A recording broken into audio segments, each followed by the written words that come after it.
Good afternoon, everyone. I welcome all of you to the lecture Advanced Software Engineering and Technology.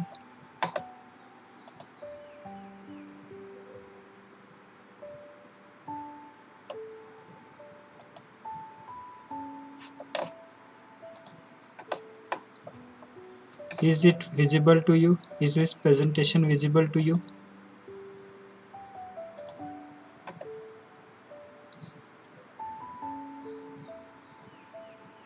In previous lecture, we have discussed about providing access control,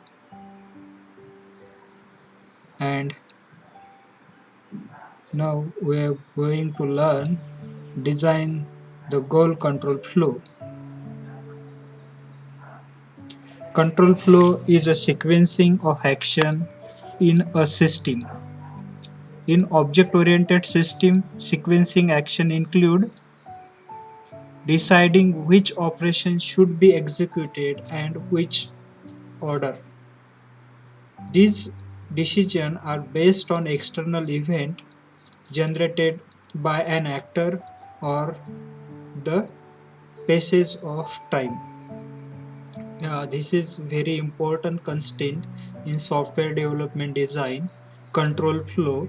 We provide the sequence of actions to the system.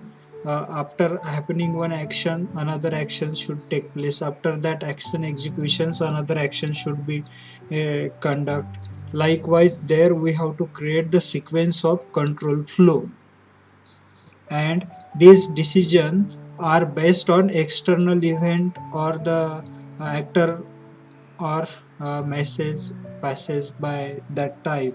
On the basis of that, the control flow is a design problem. During the analysis, control flow is not an issue because we assume that all objects are running simultaneously executing operations anytime they need to. During the system design, we need to take into account that not every object has the luxury of running on its own processor. There are three possible control flow mechanisms we'll see.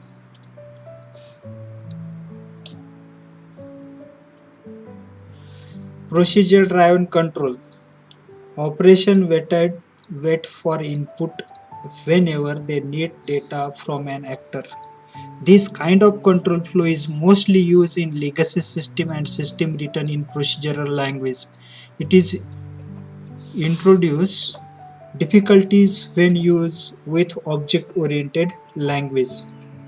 As the sequence of operation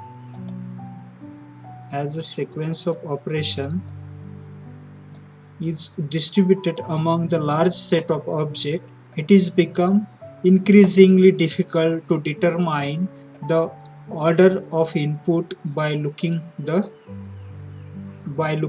the code.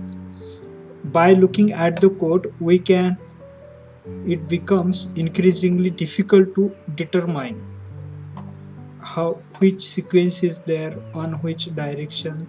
Our first page will be open of the software, after that which all sequence is difficult to understand in the programming language. As you see, stream in out is given, string define, string type of data type is a string define, user id and password.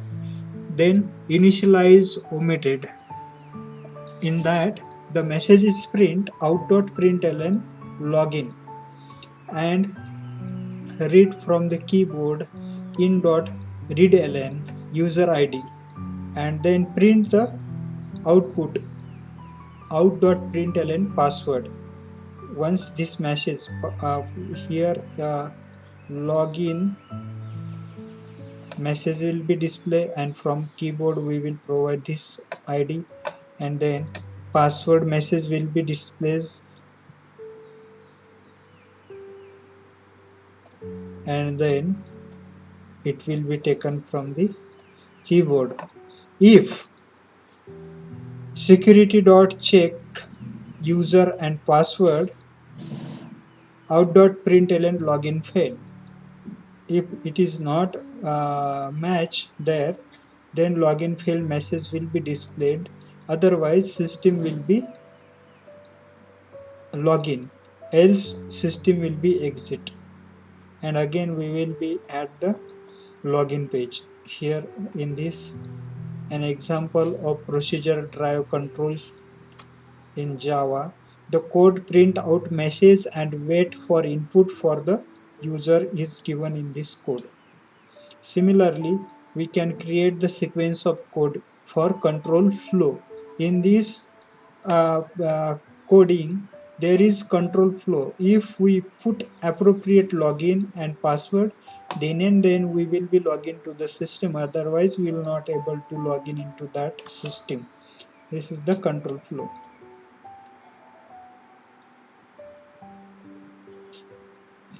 Event driven control. Next one is the event driven control. In event driven control, a main loop wait for an external event. Event driven control means a main loop waits for an event for an external event. Whenever an event become available, it is dispatched to the appropriate object based on information associated with the event. This kind of control flow has the advantage of leading to a similar structure and a centralized all input into the main loop.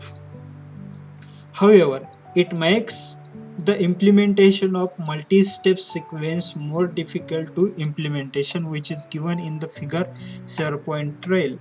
This is an example of main loop for event-driven control in Java. An event is taken from an event stream and set to the object.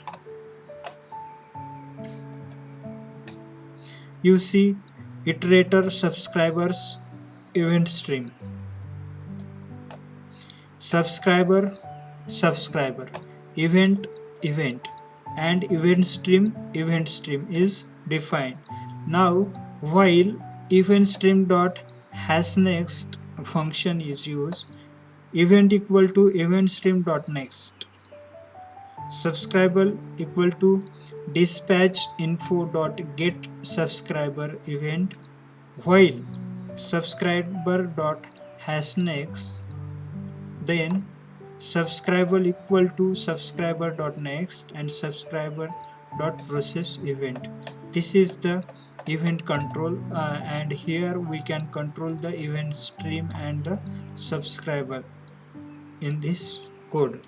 Similar kind of functions we can use in our design to control the external event. If one event is there, then second event will be happen. Otherwise, if this event is failed, then second event will not be execute. Similar is given with this while loop, and another event is compared with this while loop. If this is there, then this will be happen, otherwise it will not happen.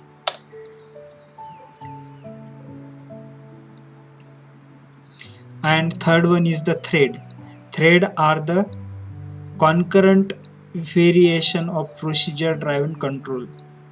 It is thread are the concurrent variation of procedure driven control. The system can create an arbitrary number of threads, each responding to a different event. If a thread needs additional data, it waits for input from a specific actor. This kind of control flow is the most intuitive and the three mechanisms. However, debugging thread software requires good tools. That is, primitive threads scheduler introduce non-determinisms and thus make it tested harder. You can see the threads. Thread is defined, thread, event is there, event handler is there, and boolean done. These four parameter is different. If while done not done, then event equal to event stream dot next event, and event handler equal to new event handler event, thread equal to new thread event handler, thread dot start. This is a example of event procedure, while thread event handler is an object dedicated to the handling event. If implemented, the run operation, which is invoked when the thread is started. Thread are a concurrent variation. If this is this will handle the event if thread is started, is given in this figure. And the procedure driven control. Next one is the procedure driven control is useful for test subsystem. Procedure driven control is useful for test the subsystem. Suppose we have the systems in systems, then to test this subsystem we need procedure driven control. A driver make a specific call to the method offered by the subsystem for the control flow of the final system through the procedure drive control should be avoided. The trade-off between event-driven control and the thread is more complicated. Event-driven control is more mature than thread. Modern languages have only recently started to provide the support for the thread programming. As more debugging tools become available and experiencing accumulated, developing threads-based system will become easier. Also, many user interface packages supply the infrastructure for the dispatching the event and impose this kind of control flow on the design. As more debugging tool, it is accumulated, developing thread-based system will become easier.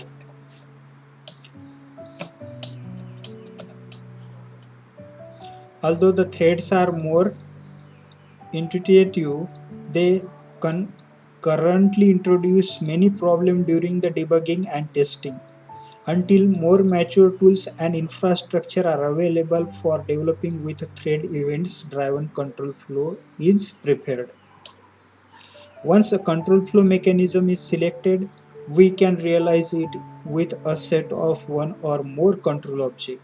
The role of control object is to record external event, store temporary state about them, and issue the right sequence of operations call on the boundary and entity object associated with external event. What is the role of control flow mechanism? Select the appropriate action. Suppose we have a user and user has not the username and password, then he will not enter into the system and will not be operate the system. To operate exact system and their flow, we have to need their control flow mechanism. The role of control flow object is to record the external event and store the temporary states about them. What is doing by that user in that after getting access to the user, it is store temporary data by the control flow in the database and issue the right sequence of operation call on the boundary and entity object associated with them external event. Localizing control flow decision for a use case in a single object not only results in a more understandable code, but it is also make the system more realizing to change in the control flow implementation. Until this point, we have examined the key system design decisions that impact the subsystem decomposition. Until this point, we have examined the key system design decision that impact on subsystem decomposition. Suppose we have this subsystem and want some operation performed in these subsystems, then it is examined, then it is decision of the system design. We have now identified the main subsystem, and we have a rough idea of how allocate responsibility to each subsystem, how we will provide the responsibility to each subsystem that should be designed.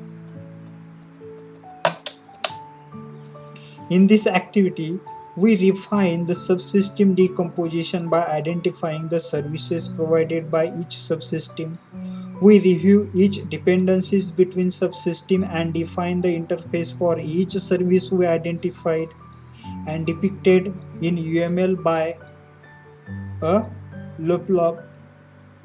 And in this activity we name the identified services. During the object design, we specify each service precisely in terms of operation, parameters and constraints.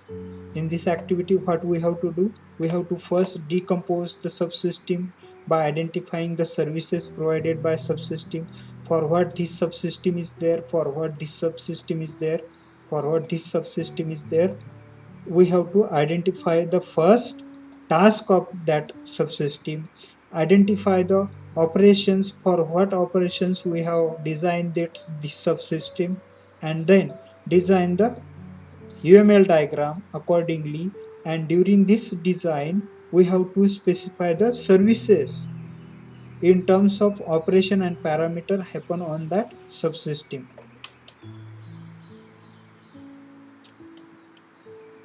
By focusing on the dependencies between subsystems, we refine the subsystem responsibility. We find the omission in our decomposition. Suppose we have designed the subsystem, we have designed the printer function, we have designed the CPU function, or we have designed the camera functions to capture some objects. Okay, there are suppose three subsystems: CPU, camera and the printer.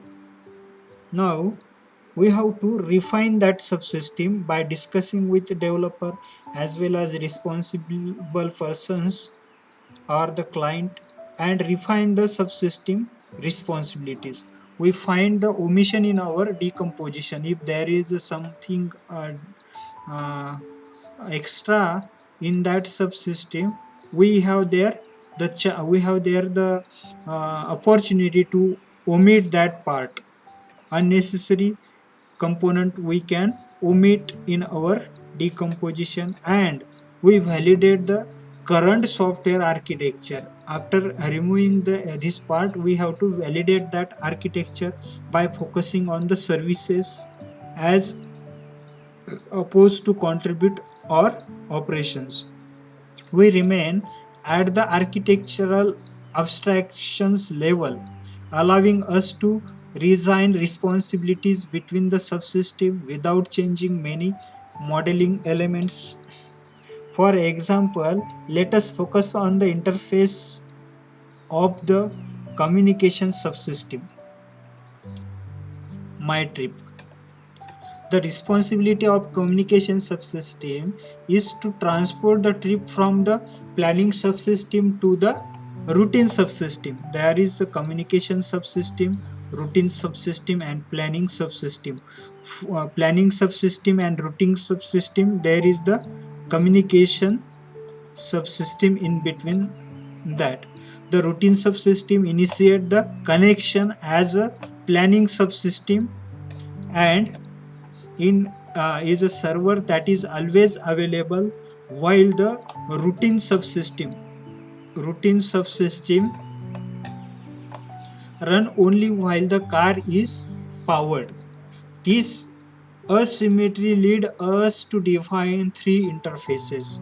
We have to define three interfaces in this MyTrip project. We have already discussed this MyTrip project, and in there were communication subsystem, planning subsystem and routine subsystem. There is the connection initiated by routine subsystem to the planning subsystem by the communication subsystem. Figure 7.14 is given, refining the subsystem decomposition by identifying subsystem services. This is the UML component diagram. This is the symbol of component diagram. The communication subsystem provides three services for managing connection: upload trip and download trip. Connection manager allows a subsystem to register with communication subsystem to authenticate, find out nodes, and initiate and close connection. Trip request allow a subsystem to request a list of available trips and download the selected trips. Trip powered allow a subsystem to provide a list of trips that are available for the specified car driver and respond to specific trip request.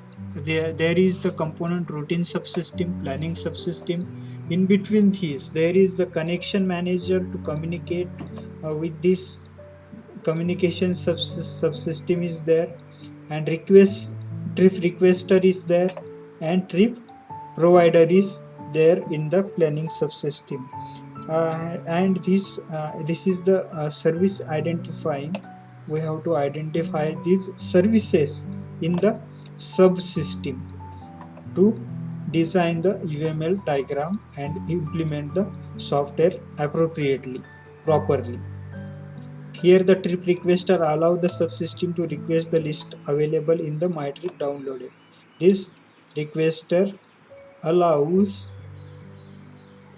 the request list available and download the selected trip from the routine subsystem in the communication. And then MyTrip, this trip provider allows subsystem to provide the list of trips that are available for specified car driver and response to the specific trip request.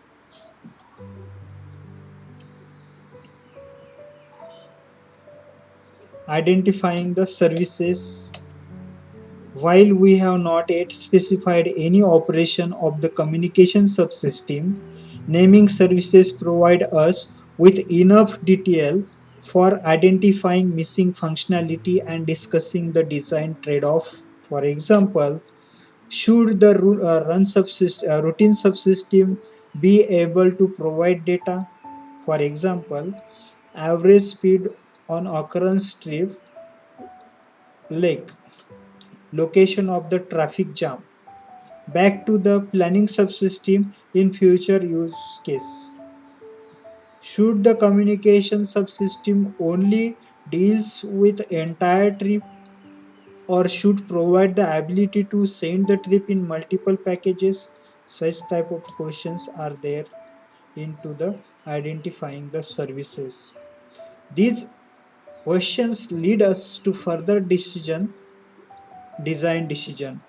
We add services to the communication subsystem for returning real-time data to the planning subsystem. We can structure the interfaces of the communication subsystem so that we could support either downloading policy, or note that by the conventions we use noun phrase to name the services like this: trip requester, as they correspond to an interface including both attributes and operations. Operations provided by the interfaces are named with verb phrases starting with a lowercase. Example: request trip. Attribute defined by the interfaces are named with noun phrases starting with a lowercase. Example: connection status. These are the services we have to identify.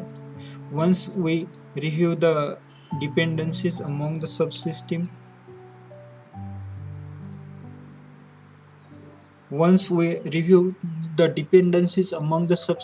and identify corresponding services, we have concrete understanding of the subsystem responsibility for the steady state. We are now ready to examine the boundary cases. Now look at identifying the boundary conditions.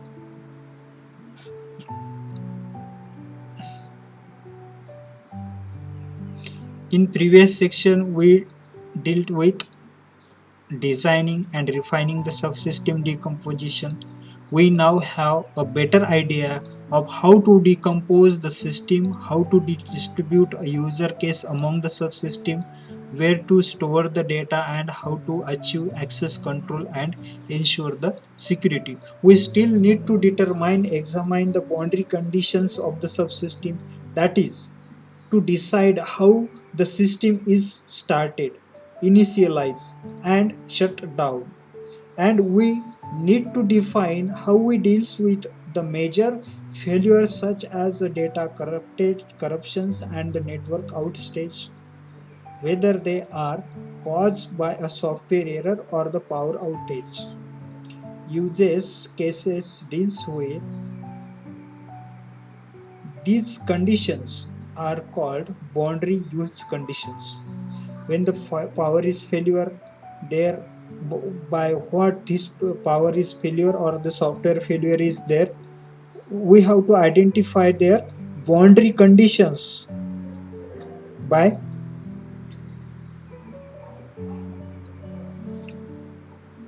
decompositions. Identifying boundary conditions. For example, we now have a good idea of how MyTrip should work in the steady state. We have, however, not yet addressed how MyTrip is initialized. For example, how are maps loaded into the planning services? How is MyTrip installed in the car? How does MyTrip know which planning service to connect to? How are drivers added to the planning services? We quickly discover use cases that have not been specified. We have to identify by asking such type of questions to ourselves. We can identify the boundary conditions.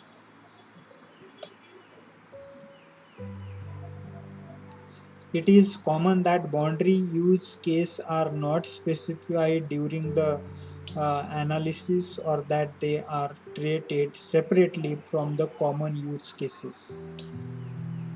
For example, many subsystem many system administrator functions can be inferred from the everyday user requirement, registering and deleting users, managing access control, whereas many other functions are consequences of the design decisions, cache size, location of the database server, location of the backup server, and not of requirement decisions. All these are the common boundary of the use cases. In general, we identify the boundary use cases by examining each subsystem and each persistent object. How we identify the boundary of use cases? By examining the subsystem and their persistent object. Configurations for each persistent object, we examine in which use case it is created or destroyed or achieved. For objects that are not created or destroyed in any of the common use cases, example map in MyTrip system, we add a use case invoked by a subsystem administrator. Example manage map in the MyTrip subsystem. How to configure all these things is given in this para. Startup and shutdown. For each component, example a web server, we add three use cases to start, shut down, and configure the component. Start, shut down, and configure. There are three subsystem components we have to design. And note that a single use case can manage several tightly coupled components. Single use case can manage all these three couple of components.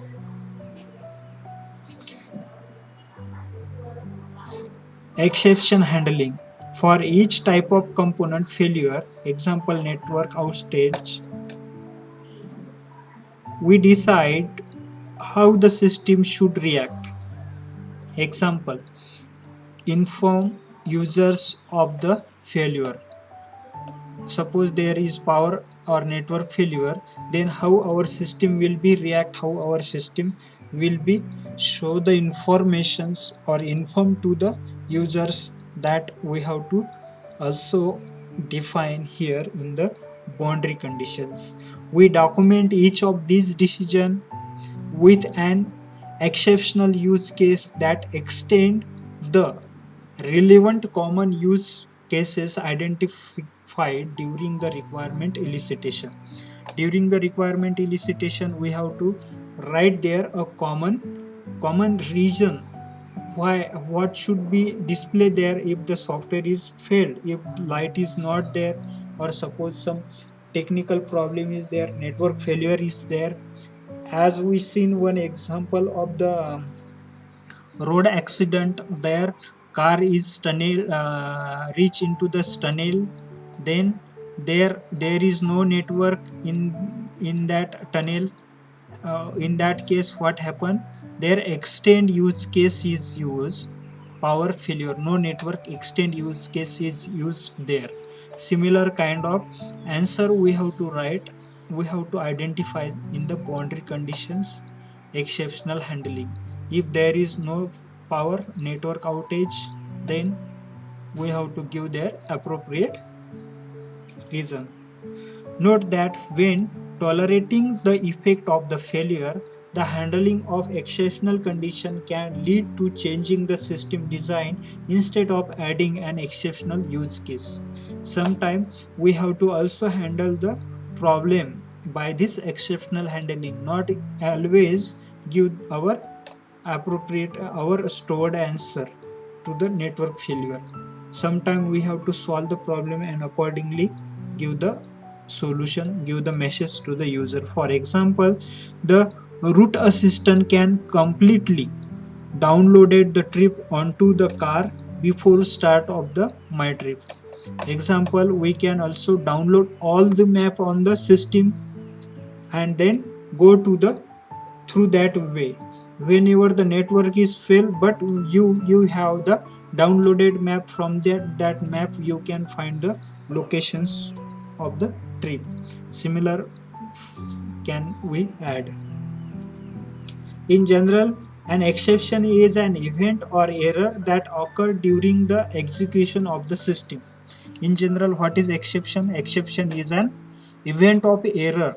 Suppose system is failed, in that case exception we use. And exception are caused by the three different sources. There are three different sources. Example, hardware failure. A hardware failure, hardware age and fails. A hard disk crash can lead to be a permanent loss of data. The failure of network link or example can momentarily disconnect two nodes of the system. Suppose there are two systems and we have lost this connection of the system, then there will be the problem, or by crashing the hardware of the system or losing some signals of the lights or network, there is the chance of the failure. This is also we can find with the exception event, exception handling. Again, change in the operating environment. The environment also affect the way of system work. A wireless mobile system can lose the connectivity if it is outage of range transmitter. A power outage can bring download the system unless it is fitted to the back by the batteries. Suppose there is wireless device, and we don't have battery in that wireless device, that device will not work. Similarly, if we are sending the data through the Wi-Fi or we are sending the data through the Bluetooth, then when we go long distance from that device, there will be failure, power failure or connection loss. That is also we have to handle. We can say this is the operating environment problem. And lastly, third one is the a software fault. An error can occur because of the system or one of the its component contained in the design error. In software, there is a problem in a particular component. Example, username and password is not matched properly, then system will not give the data, invoke the data user to the user. Although the writing bug-free software is difficult, individual subsystem can anticipate error from other subsystem and protect the against them. A software fault, an error can occur because of the system one of the component content is failed. Exception handling is the mechanism by which a system threats an exception. Exception handling is a mechanism. In the case of user error, the system should display a meaningful error.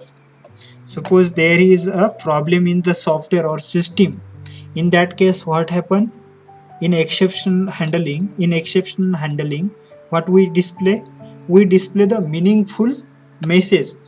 Suppose there is power failure in my end.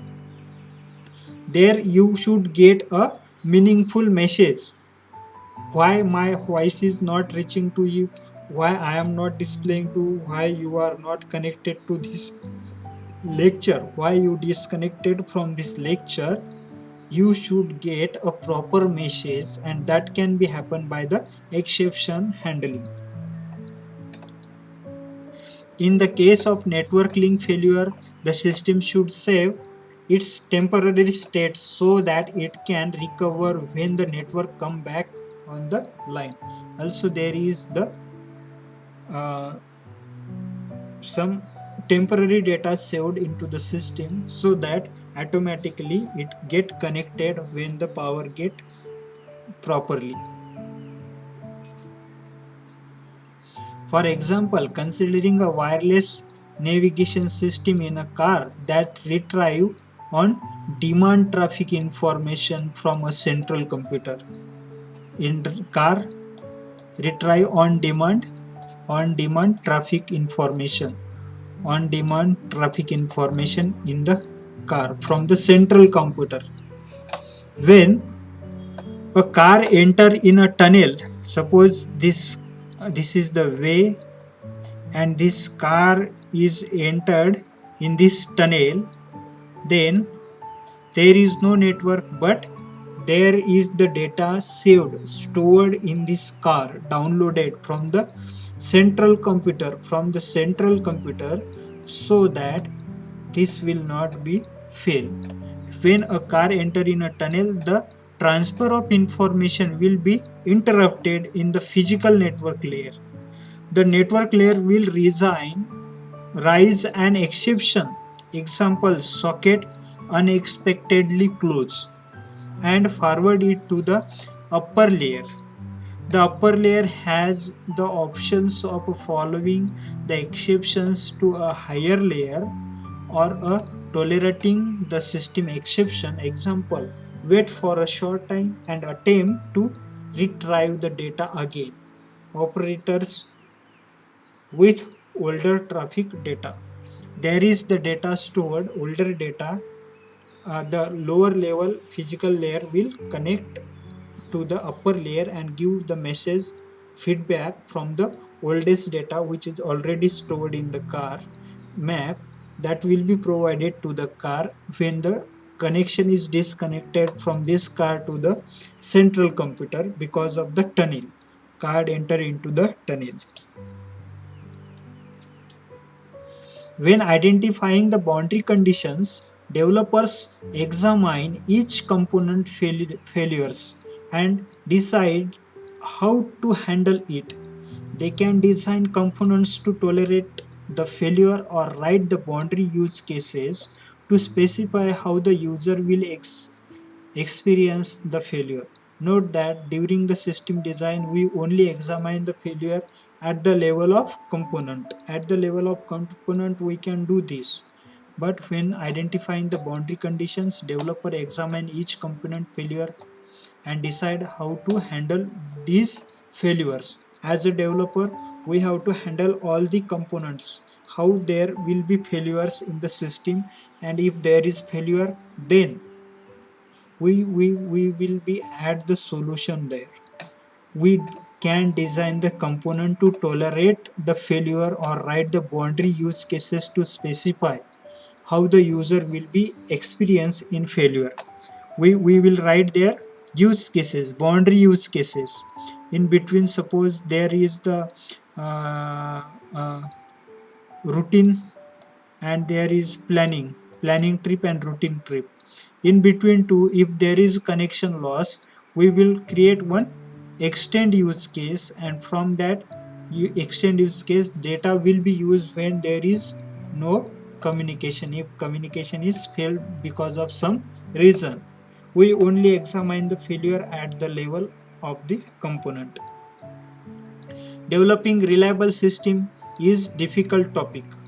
Often trading off some functionality can make system design easier.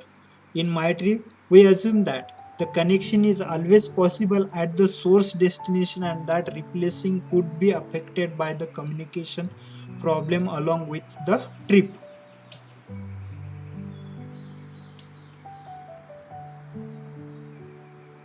For example, there is figure 7.15. We now modify the analysis model for MyTrip to include the boundary use cases. In particular, we add three use cases like manager driver to add the remove and edit drivers, manage map to add, remove and update maps, and use to generate trip, and manage server to perform the root configuration, startup and shutdown. Start server part of the manager server is provided an example in figure. There three part we will be create: manage server, manage map and manage driver. You see the planning service administrator, there are three use cases: manage driver, manage map and manage server. These manage server include start server, shutdown and configuration. In this figure, administration use cases of MyTree UML use case diagram. Manage driver is invoked to add, remove, modify or read data about driver. Example: username and password. Uses long encryption key generation. Manage map is invoked to add, remove or update map that are used to generate trip. Manage server include all the functions necessary to start up and shut down the server.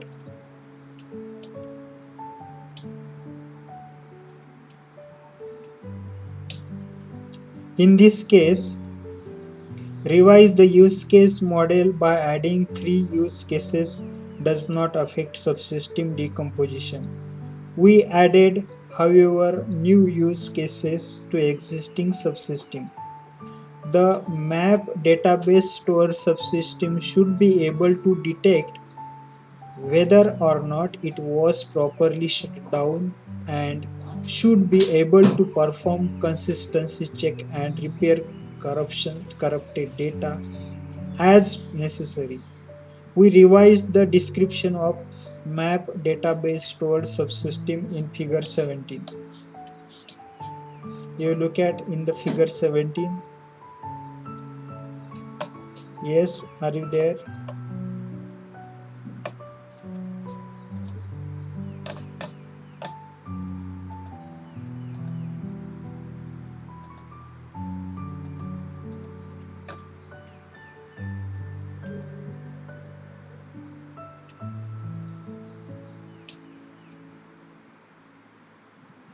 Now identifying the boundary conditions. There the use case name start server, entry condition is planning services administrator log into the server mechanism,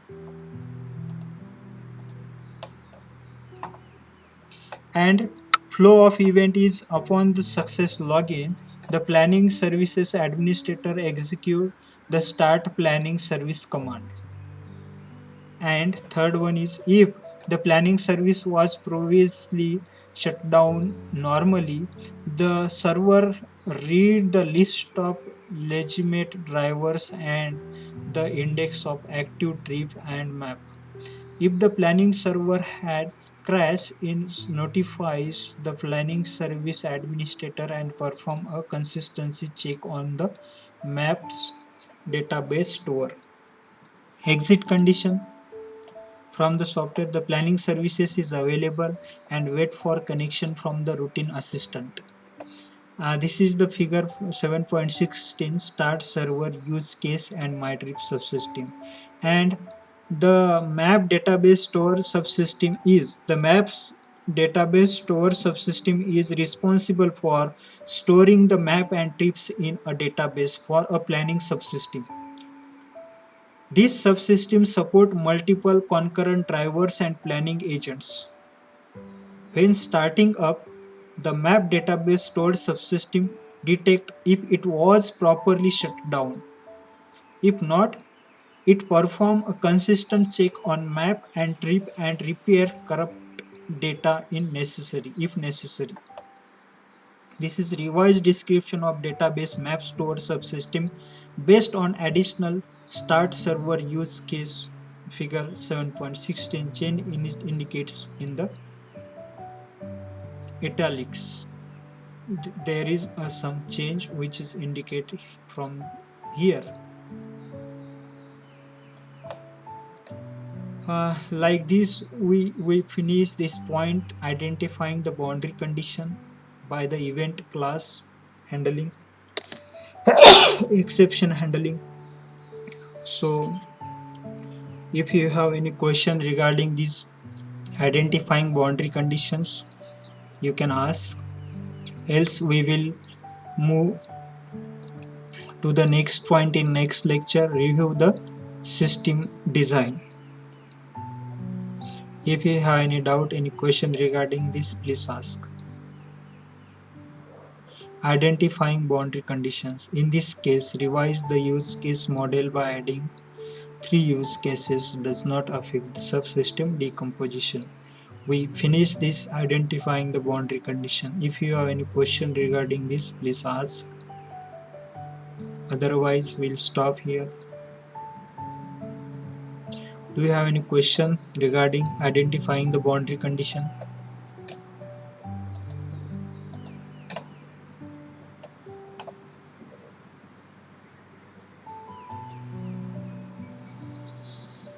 Okay, thank you. Have a nice day. You can join another lecture. Thank you.